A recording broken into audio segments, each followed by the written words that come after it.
مرتے وقت انسان کے دل و دماغ سے ہر چیز نکل جاتی،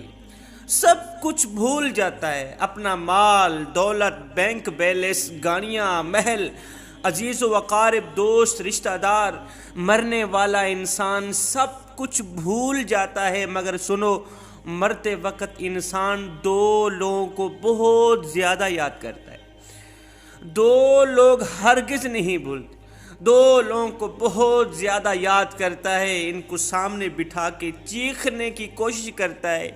ان کے غم میں، ان کے ارمان میں رونے کی کوشش کرتا ہے، مگر رو بھی نہیں پاتا۔ حضرت مولانا جلال الدین رومی رحمۃ اللہ تعالی علیہ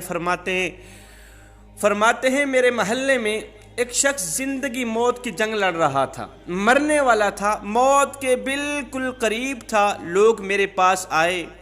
حضرت ہمارا ایک شخص مرنے والا ہے، آپ آئے نا، انہیں کلمہ پڑھنے کی تلقین کریں، قرآن پڑھنے کی تلقین کریں۔ حضرت مولانا جلال الدین رومی رحمۃ اللہ تعالی علیہ فرماتے ہیں میں اس مرنے والے کے پاس پہنچ گیا، اس کے قریب بیٹھ گیا، آس پاس میں اس کے دوست، رشتہ دار، عزیز و اقارب بیٹھے ہوئے ہیں، اس کے مرنے کا انتظار کر رہے ہیں۔ اب اس مرنے والے کی آنکھیں چھت پہ لگی ہوئی ہیں، کچھ سوچ رہا ہے، اللہ نے اسے بولنے کی توفیق دی۔ وہ رو کر کہنے لگا میرے بچے کہاں ہیں؟ اللہ اکبر! اس کو نہ کمایا گیا مال یاد آیا، نہ دولت یاد آئی، نہ گاڑی، نہ بنگلہ، نہ بینک بیلنس، نہ عزیز و اقارب، دوست، رشتہ دار، یہاں تک کہ نہ تو اسے ماں یاد آئی، نہ تو اسے باپ یاد آیا، نہ بہن، نہ بھائی۔ کہتا ہے میرے بچے کہاں ہیں؟ بچے دوڑ کر آئے، جی ابا حضور، ساتھ میں بیٹھ گئے۔ پھر کہتا ہے میری بیوی کہاں؟ بیوی دوڑ کر آئی، بیٹھ گئی۔ اب کہتا ہے تمہیں دیکھ کے میرا دل رو رہا ہے، میری آنکھیں رو رہی ہیں، سوچ رہا ہوں کہ میرے مر جانے کے بعد میرے بچوں کا کیا بنے گا۔ انسان جب مرتے وقت بچوں کو دیکھتا ہے نا، اللہ تعالیٰ جب اسے دیکھنے کی توفیق دیتا ہے، ہمت دیتا ہے، جب آخری بار بچوں کو دیکھتا ہے تو وہ یہ بھول جاتا ہے کہ میرے مرنے کے بعد میرا کیا بنے گا، یہ سوچتا ہے کہ میرے مرنے کے بعد میری اولاد کا کیا بنے گا، میرے مرنے کے بعد پتہ نہیں میرے ان پیاسے بچوں کو کوئی پانی بھی دے گا یا نہیں دے گا، میرے بھوکے بچوں کو کوئی کھانا بھی دے گا یا نہیں دے گا، میرے مر جانے کے بعد میرے عزیز و اقارب میں سے، دوستوں میں سے، بھائیوں میں سے، بہنوں میں سے میری طرح کوئی ان کا خیال رکھے گا یا نہیں رکھے گا، میری طرح کوئی ان یتیم بچوں کی فکر کرے گا یا نہیں کرے گا۔ اس کی آنکھیں رو رہی ہیں، چھم چھم برس رہی ہیں۔ بیوی کو نصیحت کرنے لگا میں تو دنیا چھوڑ کے جا رہا ہوں، مجھ پہ ایک احسان کیجیے گا خدارا، میرے ان بچوں کو قرآن مجید کی تعلیم دیجیے، ان کے منہ سے نکلا اللہ کا نام میری قبر کو روشن کر دے گا، ان کے منہ سے نکلا قرآن میری قبر کو نور کر دے گا، میری قبر کو روشن کر دے۔ میرے بچوں کے منہ سے نکلی گئی یاسین والقرآن الحکیم انک لمن المرسلین علی صراط مستقیم، مجھے جہنم کی آگ سے دور کر دے گا، اللہ کے عذاب سے دور کر دے گا۔ خدارا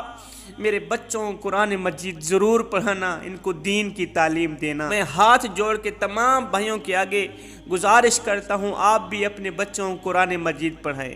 اپنے بچوں کو دین کی تعلیم دیں۔ تم نے وہ واقعہ نہیں سنا حضرت سیدنا موسیٰ علیہ السلام کا ایک قبرستان سے گزر ہوا، آپ نے دیکھا قبرستان کی ایک قبر کے اندر مردے کو دردناک عذاب دیا جا رہا ہے، مردہ عذاب میں مبتلا ہے،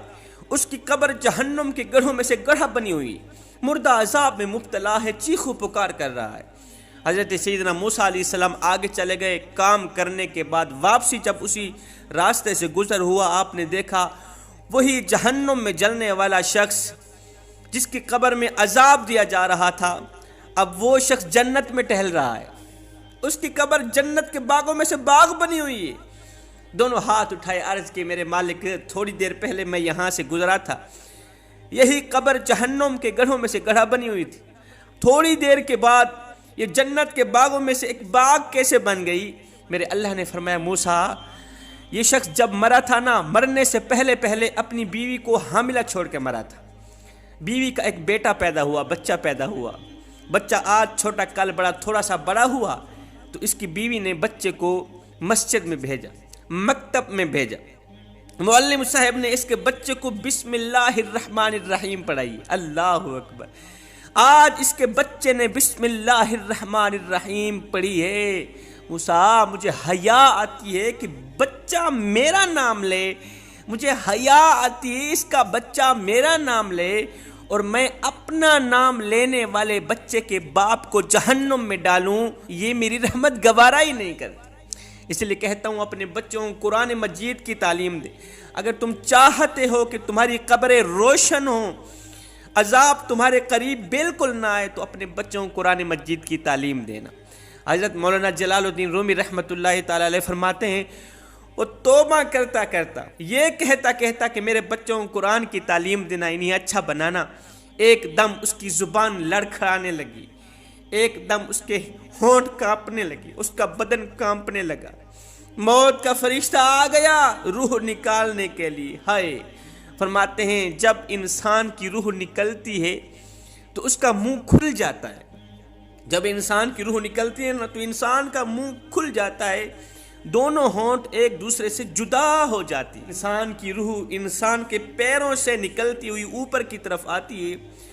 جب دل اور پھیپھڑوں تک پہنچتی ہے تو یہ وہ لمحہ ہوتا ہے، یہ وہ وقت ہوتا ہے کہ جب انسان زندگی میں پہلی بار، دنیا میں پہلی بار فرشتے اور شیطان کو دیکھتا ہے۔ یہ وہ وقت ہوتا ہے جب روح دل اور پھیپھڑوں تک پہنچتی ہے نا، یہ وہ مرحلہ ہوتا ہے جب انسان شیطانوں اور فرشتوں کو دیکھ رہا ہوتا ہے۔ ایک طرف شیطان اس کے کان میں مشورے دیتا ہے،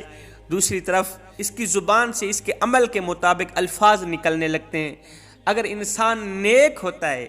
اگر نمازی ہوتا ہے، اگر عبادت گزار ہوتا ہے، اگر اللہ کا نیک بندہ ہوتا ہے، تو پھر اس کا دماغ اس کی زبان کو کلمہ پڑھنے کی تلقین کرتا ہے، اللہ اکبر، قرآن پڑھنے کی تلقین کرتا ہے، درود پڑھنے کی تلقین کرتا ہے۔ اگر انسان نیک ہوتا ہے تو، اگر انسان نیک نہیں ہوتا تو پھر اس کا جو دماغ ہوتا ہے وہ عجیب سی ہیبت کا شکار ہو جاتا ہے اور انسان شیطان کے مشورے کو قبول کر بیٹھتا ہے۔ جب انسان شیطان کے مشورے کو قبول کر بیٹھتا ہے پھر کوشش کرتا ہے کلمہ پڑھنے کے، لیکن نہیں پڑھ پاتا۔ صاحب آج ہماری آنکھیں کھلی ہیں، آج ہماری سانسیں چل رہی ہیں، قبل اس کے کہ یہ وقت گزر جائے، کاش میری بات تیرے دل میں اتر جائے۔ یہ زندگی کے لمحے میرے اور آپ کے لیے غنیمت ہیں، آخرت کے لیے کچھ اکٹھا کر لو، آخرت کے لیے کچھ اکٹھا کر لو، مرنے سے پہلے قبر کی روشنی کے لیے کچھ اکٹھا کر لو، کیڑوں مکوڑوں سے بچنے کے لیے کچھ اکٹھا کر لو، معلوم نہیں پھر فرصت ملے نہ ملے، معلوم نہیں پھر یہ زندگی کے لمحے ملے نہ ملے۔ آمین ثم آمین، وما علینا الا البلاغ المبین۔